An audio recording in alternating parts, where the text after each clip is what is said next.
नमस्कार मंडळी, मी दिनेश नायक. आतापर्यंतच्या कहाण्या ह्या कुठल्या ना कुठल्या व्यक्तिसंदर्भात होत्या. आजची कहाणी मात्र एका घडामोडीविषयीची आहे. आपण ज्यावेळेला बाजारात एखादी वस्तू विकत घेतो त्यावेळेला काही वेळेला त्याच्यावर एक चिन्ह असतं, ISI किंवा BIS. ही चिन्ह त्या लेबलवर छापण्याची परवानगी देणाऱ्या संस्थेचं नाव आहे ब्युरो ऑफ इंडियन स्टँडर्ड्स. ही संस्था वेगवेगळे पदार्थ, वस्तू, प्रक्रिया ह्यांची मानकं ठरवते, प्रमाणीकरण करते, चाचण्या करते आणि प्रत्येक देशात अशा संस्था आहेत. आता हा जो प्रकार आहे मानकं ठरवण्याचा, गुणवत्तेचे निकष ठरवण्याचा, प्रमाणीकरण करण्याचा, हा कसा सुरू झाला हा प्रकार, ह्याच्यामागे एक कहाणी आहे. ही घटना अमेरिकेत घडली खूप वर्षापूर्वी. आपल्या सर्वांना माहीत असेलच की अमेरिकेचं नौदल हे जगातलं सर्वात मोठं नौदल आहे आणि अतिशय प्रबळ आहे. आणि अमेरिकेचे नौदल तळ जगात सगळीकडेच आहेत, अमेरिकेतही अनेक ठिकाणी आहेत. अशाच एका नौदलाच्या तळावर त्यांचं एक जहाज दुरुस्तीसाठी आलं आणि वेगवेगळ्या टीम्स त्या जहाजामध्ये वेगवेगळ्या ठिकाणी काम करत होत्या दुरुस्तीचं. त्यातल्या एका टीमला कुठला तरी सुटा भाग हवा होता. त्यांनी भंडार विभागाला चिठ्ठी पाठवली, आम्हाला अमुक नंबरचा पार्ट इतके नग पाहिजेत. तर भंडार विभागातल्या लोकांनी पाहिलं, त्यांच्याकडे जी यादी होती सामानाची त्याच्याशी पडताळणी केली आणि त्यांच्या लक्षात आलं की हा पार्ट आपल्याकडे नाही. त्यांनी तसं कळवलं. आता प्रश्न असा येतो, बाकीच्या टीम सगळीकडे काम करतायत, त्यांचं चालू राहतं, ह्या टीमचं काम थबकतं. त्यामुळे बाकीच्या टीमचं काम जरी संपलं तरी हे काम बाकी असल्यामुळे ती युद्धनौका परत समुद्रावर पाठवता येत नाही. हा चिंतेचा विषय आहे. त्यामुळे वरिष्ठांना सांगण्यात आलं की हा पार्ट आपल्याकडे नाही आणि तो हवा आहे. मग वरिष्ठांनी सांगितलं की आजूबाजूला जे दुसरे नौदलाचे तळ आहेत त्यांना फोन करा आणि त्यांना विचारा हा पार्ट त्यांच्याकडे आहे का, आणि असला तर मागवून घ्या. मग भंडार विभागातल्या लोकांनी आजूबाजूच्या नौदलाच्या तळावर फोन केले. त्या सगळ्यांनी आपल्या यादीशी पडताळणी केली आणि पाहिलं की ह्या नंबरचा पार्ट त्यांच्या यादीत नाही आहे आणि त्यांनी सांगितलं नाही, हा आमच्याकडे नाही आहे.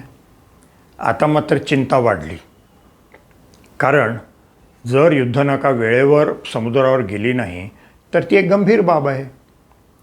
त्यामुळे मग वरिष्ठांनी सांगितलं की अमेरिकेमध्ये जे जे नौदलाचे तळ आहेत त्यांना तार करा आणि त्यांना विचारा की हा पार्ट तुमच्याकडे आहे का, असला तर तातडीने आमच्याकडे पाठवून द्या.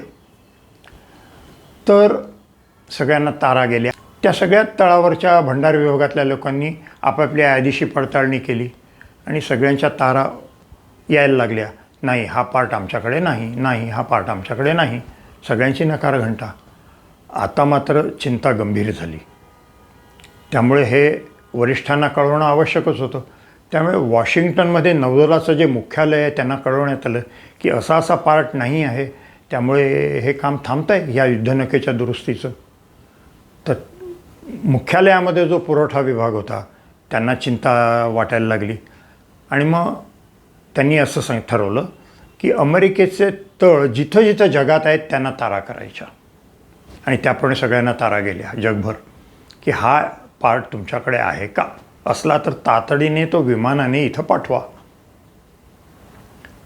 प्रत्येक ठिकाणी त्या तळावरच्या भंडार विभागाने आपल्या यादीशी पडताळणी केल्याने पाहिलं आणि सगळ्यांची नकार घंटा यायला लागली. नाही, हा पार्ट आमच्याकडे नाही, हा पार्ट आमच्याकडे नाही, नॉट इन स्टॉक.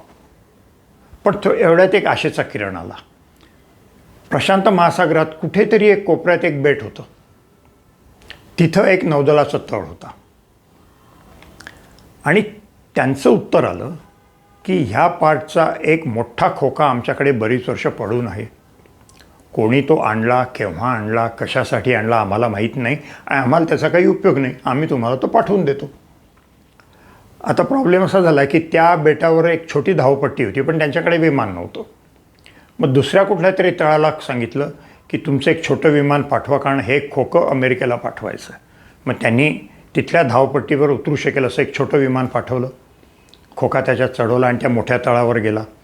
तिकडनं तो खोका एका दुसऱ्या मोठ्या विमानात चढवला, तिथनं आणखी कुठल्या तरी तळावर गेला आणि मजल दर मजल करत तो अमेरिकेत पोचला. आणि अमेरिकेत पोचल्यानंतर हा नौदलाचा तळ जिथं ही समस्या आली होती त्या परिसरातला जो विमानतळ होता तिकडे तो खोका रवाना झाला आणि ह्यांना कळवण्यात आलं की अमुक वेळेला हे फ्लाईट लँड होतं आहे आणि तुमचा खोका त्याच्यात आहे. मी ह्यांनी एक ट्रक अगोदरच पाठवून ठेवला. ते विमान उतरलं, तो खोका विमानातनं उतरला, ट्रकमध्ये टाकला आणि ह्यांच्या तळावर आला. इथे सगळ्यांची उत्सुकता शिगेला पोचली होती, कारण एक पार्ट नाही त्यामुळे केवढी समस्या आली होती. त्यामुळे सगळे अधिकारी येऊन त्या तळाचे कमांडिंग ऑफिसरही हजर होते. तो ट्रक आला, खोका उतरवला, त्याच्या बाहेरच्या लाकडी फळ्या उचकटून काढल्या, आतमध्ये जाड पुठ्ठ्याचा एक मोठा खोका होता तो काढला, तो उघडला. तो उघडल्यानंतर मात्र सगळ्यांचे चेहरे फोटो काढण्यासारखे झाले. कारण त्या खोक्यात काय होतं, साधे नटबोल्ट होते. एखाद्या मोठ्या हार्डवेअरच्या दुकानात देखील ते मिळतात. आता मात्र सगळे खजील झाले. मग तेवढ्यात कोणाच्या तरी लक्षात आलं. तो म्हणाला, साहेब आपल्या मेन गेटासमोर गावात एक मोठं हार्डवेअरचं दुकान आहे, त्याच्याकडे हे मिळतात. ह्या भागातल्या कंपन्या त्याच्याकडनंच ते नटबोल्ट घेतात. आता मग तर सगळ्यांचा प्रचंड फसका झाला. बरं, ही आता बाब लपवता येणार नव्हती, कारण मुख्यालयाला माहीत होतं की असं असं झालेलं आहे आणि त्यांनीच आदेश दिला होता की सगळ्या जगभरच्या तळांना तारा करा आणि मागून घ्या.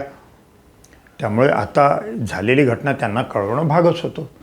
मग मुख्यालयाला एक अहवाल गेला. त्याच्यात सांगण्यात आलं की असं असं झालेलं आहे आणि हा पाठ दुसरा तिसरा काही नको, एक साधे नटबोल्ट आहेत. मुख्यालयात वरिष्ठांना प्रचंड धक्का बसला. एक साधा नटबोल्ट, तो आपल्या तळावर नाही आणि त्यासाठी जगभरात आपल्याला तारा कराव्या लागल्या आणि खास विमानाने तो इथं आणायला लागला. मग त्यांनी एक चौकशी समिती नेमली. हे का झालं, कसं झालं, कोणामुळे झालं, कोणी हलगर्जीपणा केला आणि पुन्हा असं होऊ नये म्हणून काय करावं, यासाठीची चौकशी समिती कामाला लागली. मग सगळ्या संबंधितांच्या जबान्या घेण्यात आल्या, सुनावण्या झाल्या आणि त्या चौकशी समितीला असं आढळून आलं की हे साधे नटबोल्ट सगळ्या तळावर होते, अमेरिकेतल्या तळावर सुद्धा होते. प्रॉब्लेम एवढाच झाला की प्रत्येक भंडार विभागामध्ये तो पार्ट वेगळा नंबर खाली होता. मग हे कसं झालं? मग त्यांच्या लक्षात आलं की नटबोल्ट बनवणारी काही एकच कंपनी नव्हती. अमेरिकेत अनेक कंपन्या होत्या.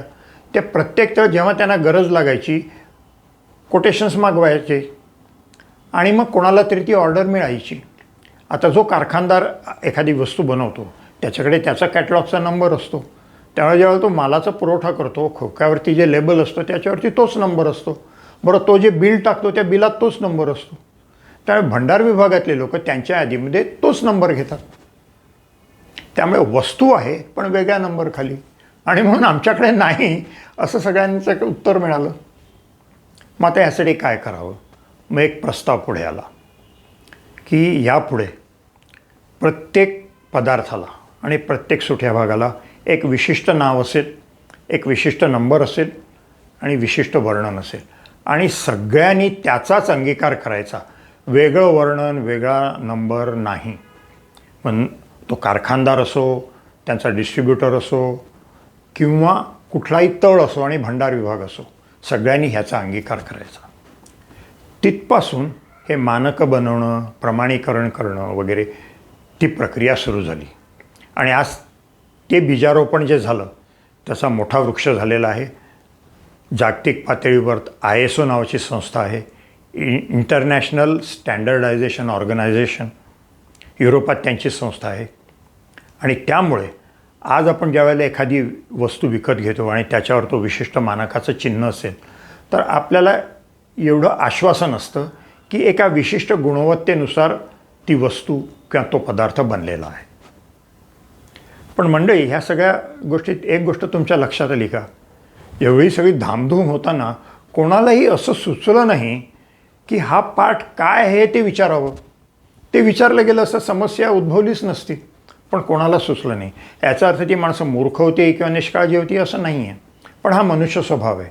आपणही अनेकदा काय करतो, एखादी समस्या समोर असल्यावर त्याची सोडवणूक कशी करायची ह्याच्यावर आपलं लक्ष केंद्रित झालेलं असतं. त्यामुळे मग आपण आजूबाजूला बघत नाही किंवा जास्ती खोलात जात नाही आणि म्हणून असे प्रसंग उद्भवतात. तर मंडळी, आजचा किस्सा कसा वाटला? लवकरच परत भेटूया दुसऱ्या नव्या कथेसकट. नमस्कार.